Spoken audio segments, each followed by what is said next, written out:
Thank you. Hello, नमस्कार दोस्तों, मेरा नाम नरेन है और मैं एक शराबी हूँ। भगवान की कृपा, आप लोगों की दुआ और इस सुंदर कार्यक्रम की मदद आज के दिन शराब नहीं पिए और एक अच्छा और उपयोगी जीवन जीने का प्रयास कर रहा हूँ। मेरा होम ग्रुप आशा ग्रुप कोटपुतली जयपुर राजस्थान है। मैंने स्टेप स्पॉन्सर लिया है और सर्विस स्पॉन्सर भी लिया है और ये मैं सेवा कार्य कर रहा हूँ जिस दिन से मैं आया हूँ। सबसे पहले मैं ब्रह्मपुरी कन्वेंशन कमेटी को धन्यवाद देता हूँ जिन्होंने मुझे यहाँ बोलने का अवसर दिया और आप सबसे क्षमा चाहता हूँ कि मेरा समय 11:45 का था, बट मेरी ट्रेन लेट होने के कारण थोड़ा लेट हो गए, तो एक बार फिर से आपसे क्षमा चाहूँगा। अब सीधा टॉपिक पे आते हैं, समय भी कम है। Good recovery for good service, बड़ा अच्छा टॉपिक है यार। अभी भाई शेयर कर रहे थे रिकवरी के बारे में, स्पिरिचुअलिटी के बारे में। मैं ना तो स्पिरिचुअलिटी के लिए आया था, ना कोई मुझे मेंटल ऑब्सेशन का पता था। मैं तो अपनी शराब छोड़ने के लिए में आया था यार, और इस बात को लगभग अब 11 साल होने वाले हैं और पता नहीं क्या जादू हुआ, पहले दिन से लेके आज तक मुझे शराब की ज़रूरत नहीं पड़ी। इस चीज़ ने मुझे अट्रैक्ट किया कि जो लोग वहाँ बैठे थे वो कह रहे थे कि यहाँ आते रहो, आने से आपकी शराब चली जाएगी। तो मेरा सवाल यही था कि कब तक आना है और यहाँ आने के लिए कुछ पैसा वैसा लगता है या क्या करना पड़ेगा। कहा कुछ नहीं, बस तुम आते रहो, मीटिंग अटेंड करते रहो।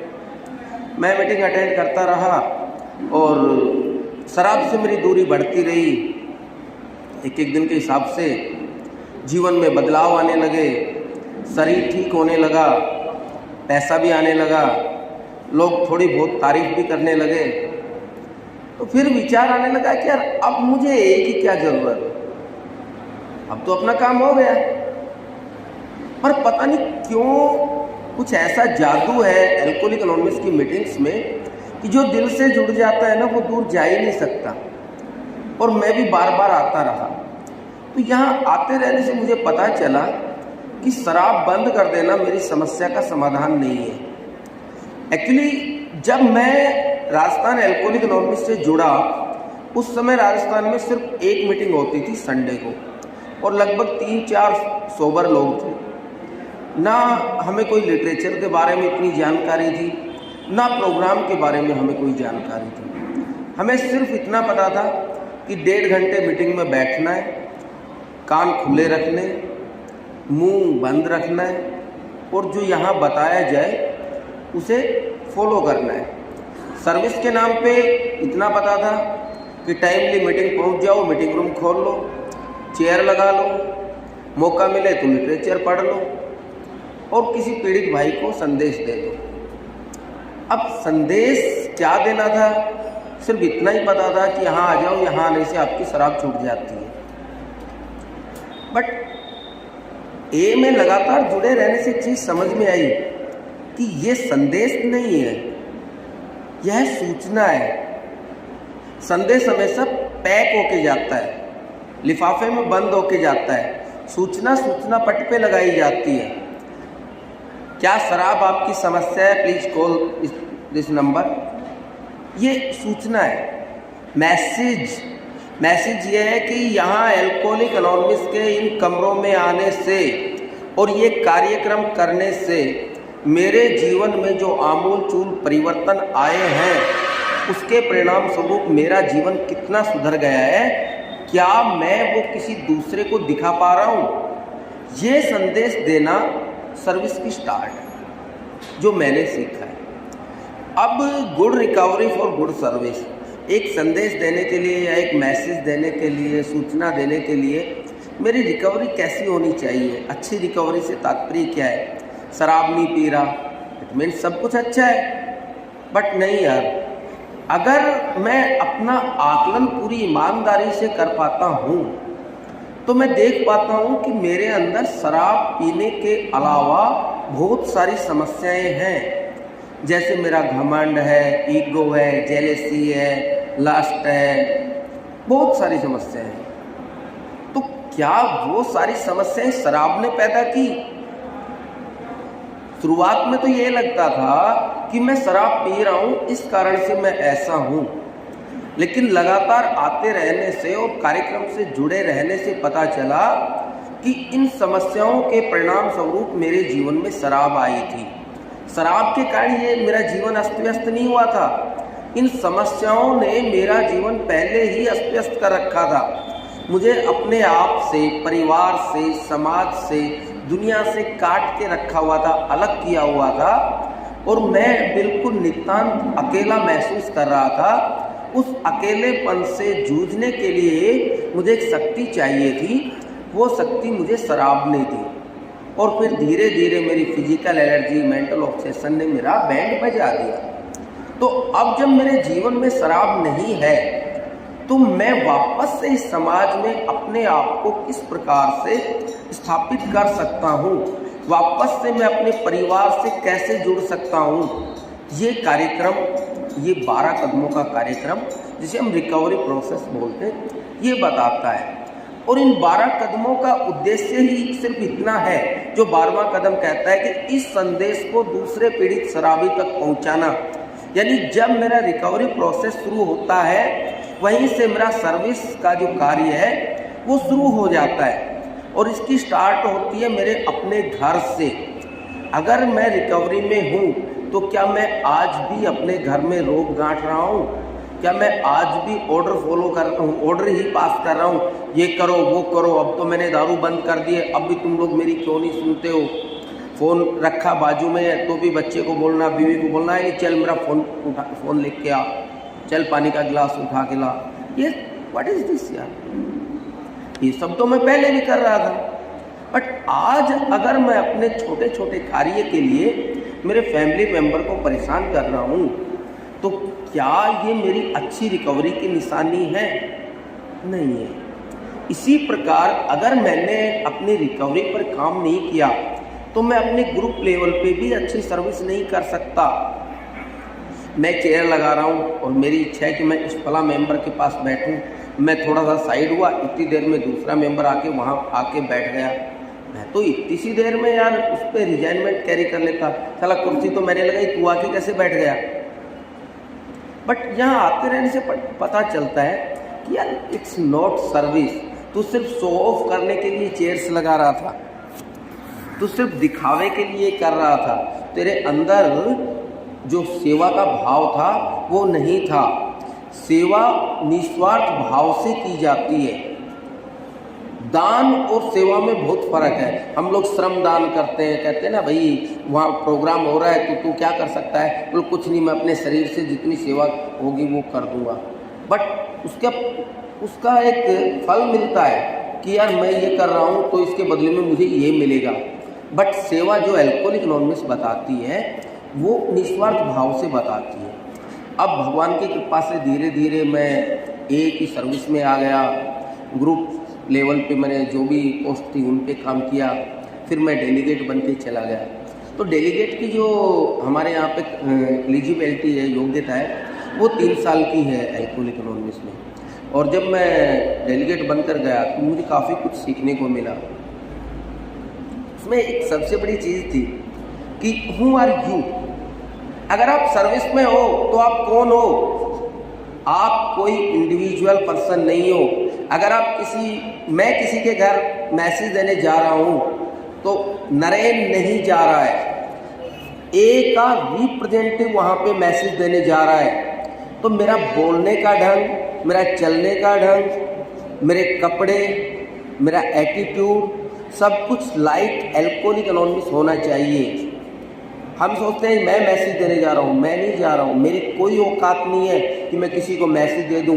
But as an a member ये मेरी जिम्मेदारी है, मेरी ड्यूटी है कि मैं मैसेज पास ऑन करूँ। तो मुझे मैसेज पास ऑन करते समय बहुत सारी चीज़ों का ध्यान रखना पड़ता है। मैं भी गुटखा खर्रा पान खाता हूँ, कोई दिक्कत नहीं। बट आप सोचिए कि मैं आपके घर ए का मैसेज लेके जा रहा हूँ और मेरे मुंह में गुटखा भरा हुआ है, तो क्या आपकी फैमिली मेंबर मेरी बात को तवज्जो देगी? नहीं देगी। वो कहेगी पहले भाई तो अपना तो छुड़ा ले यार। तो good recovery for good service. अगर मुझे अच्छी सर्विस करनी है तो मुझे इन छोटी छोटी चीज़ों पे काम करना पड़ेगा। मुझे किसी से मिलने जाना है, किसी अधिकारी से मिलने जाना है, तो मुझे वेल ड्रेस होके जाना पड़ेगा। इसका तात्पर्य ये नहीं है कि आप कोट पैंट टाई लगा के ही जाएं, बट आप जिस भी अधिकारी से मिलने के लिए जा रहे हैं उसके लिए शारीरिक और मानसिक रूप से तैयार होकर जाएं। मैं एक बार एक गवर्नमेंट हॉस्पिटल में डॉक्टर साहब से मिलने गया, वहाँ पे मीटिंग चालू करनी थी, तो मैंने पूछा मैं कम इन सर? उन्होंने कहा यस। मैं जाके खड़ा हो गया। 2 चेयर डॉक्टर साहब के आगे रखी थी। अब जनरली तो ये होता है कि अपन जाएं और बैठ जाएं, लेकिन पता नहीं क्यों मैं बैठा नहीं, और डॉक्टर साहब का कोई फ़ोन आ रहा था, वो फ़ोन पे बात करते रहे, उन्होंने मेरी तरफ देखा भी नहीं। लगभग 5 मिनट हो गए और मुझे डॉक्टर पे इतना गुस्सा आ रहा, पूछो मत, गालियाँ दे रहा मन ही मन में। लेकिन फिर अगले पल मुझे याद आया कि यार अब क्या करेगा। मैंने प्रार्थना करना शुरू किया और जो मेरा गुस्सा डॉक्टर पे आ रहा था वो शांत हुआ। शायद ज़्यादा नहीं, तीसरी या चौथी प्रार्थना के दौरान तो डॉक्टर ने मेरी तरफ देखा, कहा ओह आप एल्कोहलिक एनोनिमस से आए? मैंने कहा yes sir. Oh please take seat. उसने बिठाया, पहले पानी पिलाया, फिर चाय मंगवाई और बाकायदा उसने अपने उसको क्लर्क को बुला के लेटर टाइप करवा दिया। अब जस्ट सोचिए कि अगर मैं वहाँ पे पैसेंस ना दिखाता, अगर यह मैं प्रोग्राम में नहीं होता, तो मैं आ जाता, छोड़ के छोड़ना, इस जैसे डॉक्टर बहुत है, मेरे को कौन सा इससे काम है, एक ही तो काम है। तो मेरी रिकवरी, मेरे 12 स्टेप मेरी सर्विस में कदम कदम पर मदद करते हैं। बात आती है ह्यूमिलिटी की, टॉलरेंस की, पेशेंस की। ना सिर्फ किसी अधिकारी से मिलने पर, ग्रुप में जब डिसीजंस लिए जा रहे होते हैं सर्विस मैटर्स के, तो मैं एक्सपीरियंस है मेरे को, मैंने सब सर्विस किया है, ये किया है, वो किया है, ये करके अगर मैं अपनी बात रखना चाह रहा हूँ, अपनी बात मनवाता हूँ, तो it's not a good sign for my recovery and my service. ये दिखाता है कि मैं ब्लीडिंग डिकन बन रहा हूँ, मैं एक अच्छा ऑल टाइमर नहीं बन रहा हूँ, हालांकि मैं भी सीख रहा हूँ, बट ये एग्जाम्पल्स दे रहा हूँ। तो मुझे वह दूसरों की बातों को धैर्य से सुनना पड़ता है, उनको भी उनकी बातें सामने रखनी पड़ती हैं। और कई बार मुझे लग रहा है कि ये आदमी गलत कह रहा है, उसकी बात को भी मुझे सुनना पड़ता है और ग्रुप को भी पूरा मौका देना पड़ता है कि इसकी बात का अर्थ समझे। आखिर में कई बार ऐसा होता है कि मेरी समझ गलत निकलती है और वो आदमी सही कह रहा होता है, और अगर मैंने स्टेप वर्क सही से नहीं किया होता तो मैं वहीं पे अड़ जाता, कहता तू चुप करना यार, तेरे को क्या पता है, मेरे को ज़्यादा पता है, मैं तेरे से पहले करके देख चुका हूँ, मेरी बात मान। तो वहाँ पे फिर ए में भी प्रॉब्लम क्रिएट हो जाती है। तो अगर आप सर्विस में आना चाहते हैं, और आना चाहिए, बिकॉज मेरी रिकवरी के 2 बाजू जो बताए गए हैं, यूनिटी और सर्विस, वो बहुत ज़रूरी है। रिकवरी के लिए मुझे यूनिटी में रहना पड़ेगा, और यूनिटी में रहते हुए मुझे सर्विस करनी पड़ेगी, और सर्विस अगर मैं अच्छी करूँगा तो ही मेरी रिकवरी भी अच्छी होगी।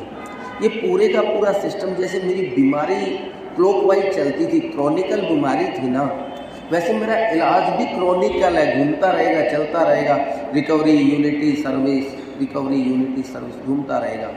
जिस भी एक बिंदु पर मैं कमज़ोर पड़ूँगा, वहीं से सबसे ज़्यादा नुकसान अगर किसी चीज़ को होगा तो मेरी रिकवरी को होगा। और मैं आज के दिन कुछ भी बर्दाश्त कर सकता हूँ, मैं अपनी रिकवरी का नुकसान बर्दाश्त नहीं कर सकता। इसलिए जब मैं सर्विस करने जाता हूँ तो कई बार गालियाँ भी सुनने को मिलती हैं। अगर आप सर्विस में आ रहे हैं तो तालियों के बजाय पहले गाली खाने को तैयार रहें, क्योंकि पत्थर हमेशा फलदार वृक्ष पे मारे जाते हैं। खाली ठूठ पे जिस पे कोई फल नहीं लगता हो, उस पे कोई पत्थर नहीं मारता। तो आप सर्विस में आ रहे हैं, लोग आप पर आरोप लगा रहे हैं, आपको भला बुरा कह रहे हैं, तो अगर आपकी रिकवरी मजबूत नहीं है तो निश्चित रूप से सर्विस आपके लिए जानलेवा साबित होगी। आप जाओगे वापस पी जाओगे। बट अगर आपने अपने रिकवरी पर अच्छे से फोकस किया है, काम किया है, आप प्रैक्टिस कर रहे हैं, तो आप उनकी गालियों में भी आप एक प्रसाद ग्रहण करेंगे। आपको एक प्रतिफल मिलेगा कि 10 लोग जो मेरी बुराइयां कर रहे हैं, वो क्यों कर रहे हैं मेरी बुराइयां, कहीं ना कहीं मेरे से कुछ चूक हुई है। मैं हालांकि सब लोगों को संतुष्ट भगवान भी नहीं कर सकता, बट अल्कोहलिक एनोनिमस के ए मेंबर्स को ही भगवान ने ये करेक्शन पावर दी है कि वो अपनी गलतियों को ठीक कर सकते हैं। जो गलतियाँ हमने अतीत में की थी उन गलतियों को ठीक करने का मौका इसी जन्म में हमें अल्कोहलिक एनोनिमस का ये कार्यक्रम देता है।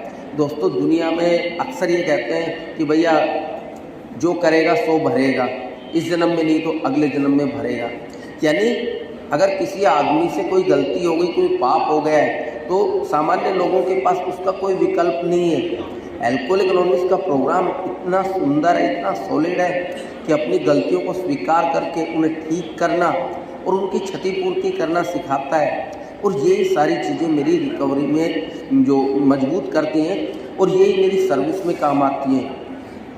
12 कदम मेरी पर्सनल रिकवरी के लिए बहुत ज़रूरी हैं। अल्कोहलिक एनोनिमस की लगातार मीटिंग में आना, फेलो मेंबर्स के टच में रहना, लिटरेचर पढ़ना, ये मुझे प्रोग्राम के बारे में बताते हैं कि प्रोग्राम क्या है, कैसे करना है। लेकिन सर्विस रियली में मुझे ये सिखाती है कि प्रोग्राम को जीना कैसे है, प्रोग्राम को जीना कैसे है। सर्विस में मैं नित्य नए चैलेंजेस को फेस करता हूँ। मैं अपने साथ के बहुत सारे साथियों को जानता हूँ, पहचानता हूँ, जो मेरे साथ ही रिकवरी में आए, 12 कदम किए, आज भी कर रहे हैं और अपना काम चला रहे हैं। सर्विस में नहीं है, कोई बात नहीं है, सब लोग सर्विस में नहीं आते हैं, लेकिन अगर सब लोग ही उसी तरफ चले जाएंगे तो फिर जो स्ट्रक्चर सर्विस है इसका क्या होगा। और एक चीज़ और बताना चाहूँगा कि 12वां ये जो स्टेप वर्क कराना, ये भी अपने आप में एक सर्विस है। जो स्ट्रक्चर सर्विस है ये आपको ग्लैमर देती है, आपको चमक दमक देती है, आपको स्टेज पे आने का मौका देती है, आपके इंटरव्यू जो होते हैं अखबार में आता है। हाँ, एनोनिमिटी इशू के कारण आपका फ़ोटो और आपका नाम नहीं आता, लेकिन जब हम किसी को स्टेप वर्क कराते हैं तो ये पर्दे के पीछे की सर्विस होती है। असलियत में ये सर्विस भी बहुत इम्पोर्टेंट है। तो चाहे आप स्ट्रक्चर सर्विस में रहें या बैकडोर सर्विस में रहें या ग्रुप लेवल पर अनस्ट्रक्चर सर्विस में रहें, जिस भी सर्विस में रहें, उसमें ये आपकी रिकवरी, आपके व्यक्तित्व को परिभाषित करती है, प्रतिबिंबित करती है, आपका दिखाती है कि आपने प्रोग्राम किस लेवल तक लिया है और आप किस लेवल तक जी रहे हैं। अगर बिना प्रोग्राम के हम सर्विस में घुस जाते हैं, जैसे जर्नली ये कहा जाता है, मैंने बहुत सारे साथियों को देखा है जो आते ही कहते हैं भैया मैं तो सीधा 12वां कदम कर रहा हूँ। भैया पहले तो खुद तो कर ले। नहीं यार, बस वहाँ चला जाता हूँ, लोगों को मैसेज देता हूँ और काम चल रहा है। वो लोग सच पूछो ना तो आग से नहीं बारूद से खेल रहे होते हैं। तो सबसे पहले आप अपनी रिकवरी पे काम कीजिए, मैं यही कहना चाहूँगा। और रिकवरी जब आपकी अच्छी हो जाएगी, उसके साथ साथ आप सर्विस करिए, फिर आपको जीवन जीने का मज़ा आएगा, आपको सर्विस करने का आनंद आएगा। सर्विस में एक ऐसा नशा है जो शायद दुनिया की किसी शराब में नहीं है। सर्विस करने से वो खुशी मिलती है, वो प्यार मिलता है जिसको मैं शब्दों में बयान नहीं कर सकता। आई होप मेरा टाइम, हाँ, सर्विस करने से आपके खुद के व्यक्तित्व में निखार आता है। जिस व्यक्ति को कभी घर में बोलने तक नहीं दिया जाता था, मुझे सब्जी लाने तक नहीं भेजा जाता था घर में, वो व्यक्ति आज आपके सामने खड़ा है, अधिकारियों से मिलता है, जगह जगह पे मीटिंग्स चालू करवाने के हम प्रयास करते हैं। तो ये सब कैसे मुमकिन हुआ? ये मुमकिन हुआ मेरी रिकवरी के कारण, क्वालिटी ऑफ रिकवरी। और ये चीज़ मुझे हमेशा याद रखनी पड़ती है कि मेरी सर्विस के बीच में मेरा ईगो ना आए, मैं ना आऊँ। बस जहाँ पे मैं आया वहाँ पे सब कुछ खत्म है सर्विस में, कि ये काम तो मैंने कर दिया, मैं कर सकता हूँ। नहीं, सर्विस हमेशा यूनिटी में ही होनी चाहिए। अगर अकेला कोई बंदा, किताब में भी लिखा है कि जब हम किसी को मैसेज देने जाते हैं तो अकेले ना जाएं, 2 लोग साथ जाएं। क्यों? कुछ तो सोच के उन्होंने यूनिटी को लिखा होगा ना, कि सर्विस अकेला बंदा नहीं कर सकता। नहीं तो BW अकेला सर्विस कर रहा था ना। जब BW को ये महसूस हुआ, साक्षात्कार हुआ हॉस्पिटल में लास्ट टाइम, कि भाई अगर मैं अपनी स्टोरी किसी दूसरे के साथ शेयर करूँगा तो शायद मैं ठीक हो सकता हूँ, और उसके बाद वो हॉस्पिटल में काम करता रहता है जब तक कि डॉक्टर बॉब से उसकी मुलाकात नहीं होती। वो अकेला कर रहा था ना सर्विस, लेकिन तब तक क्या उस पीरियड को हम अल्कोहलिक एनोनिमस की शुरुआत कह सकते हैं? नहीं। अल्कोहलिक एनोनिमस की शुरुआत तभी से मानी जाती है ना जब वो दो लोग मिले, बिल डब्ल्यू और डॉक्टर बॉब। उसके बाद से उन लोगों ने जो आगे काम करना शुरू किया वो सारे का सारा हम सब के सामने है। तो सर्विस के लिए अकेले हाथ पैर ना मारे, अपने साथ लें। और एक चीज़ सबसे इम्पोर्टेंट, जो भाई सर्विस में आना चाहते हैं, जैसे हमारे स्टेप वर्क के लिए स्पॉन्सर इम्पोर्टेंट है, वैसे ही प्लीज़ आप सर्विस स्पॉन्सर जरूर लें। मेरे भी दिमाग में सर्विस को लेकर बहुत सारी भ्रांतियाँ थी, बहुत सारे उलझुल जवाब आते थे, वो ऐसा क्यों कर रहा है, मुझे क्यों नहीं करने दिया गया, ये वो ये सब। लेकिन जब मैंने अपने सर्विस स्पॉन्सर के साथ काम किया तो थैंक गॉड, भगवान उन्हें स्वर्ग दे। अभी हाल ही में उनका देहांत हुआ है, बहुत मिस करता हूँ उन्हें। बहुत कुछ सीखने को मिला उनसे, बहुत कुछ हकीकत में सीखने को मिला सर्विस के बारे में। वरना शुरुआती दिनों में यार मैं भी सर्विस में है ना ग्लैमर के पीछे भागता था। एल्कोहलिक चाहता क्या है, मेरे जैसे एल्कोहलिक है ना अट्रैक्शन चाहता है, सेंटर ऑफ अट्रैक्शन बनना चाहता था मैं जब पी रहा था तब भी, और ए में आने के बाद भी। मैं सर्विस में इसीलिए हर जगह इन्वॉल्व होता था कि लोग मुझे जाने पहचाने, देखा नरेंद्र कितना अच्छा काम कर रहा है। बट जब मैंने सर्विस स्पॉन्सर लिया तो मेरे सारे ये जो काले बादल थे दिमाग के ये हट गए, और मुझे पता चल गया कि सर्विस वगैरह मैं कुछ नहीं कर रहा, मैं सिर्फ भगवान द्वारा दिया गया एक कार्य पूरा कर रहा हूँ। जिस कार्य के लिए भगवान ने मुझे चुना, मुझे जिंदा रखा, मुझे अल्कोहलिक एनोनिमस में भेजा, मैं आज सिर्फ और सिर्फ वो कार्य करने का प्रयास करता हूँ। और वो कार्य है कि बिना किसी लाग लपेट के, बिना किसी स्वार्थ के, किसी दूसरे पीड़ित भाई तक इन 12 कदमों का जो आध्यात्मिक प्रगति मेरी हुई है वो विवरण मैं किसी दूसरे भाई तक पहुँचा पाऊँ, तो शायद मेरा आज का दिन सफल हो सकता है। मैं आप सबको बहुत बहुत धन्यवाद देता हूँ, आप सबने मुझे सुना और आपने बोलने का मौका दिया, आपका धन्यवाद।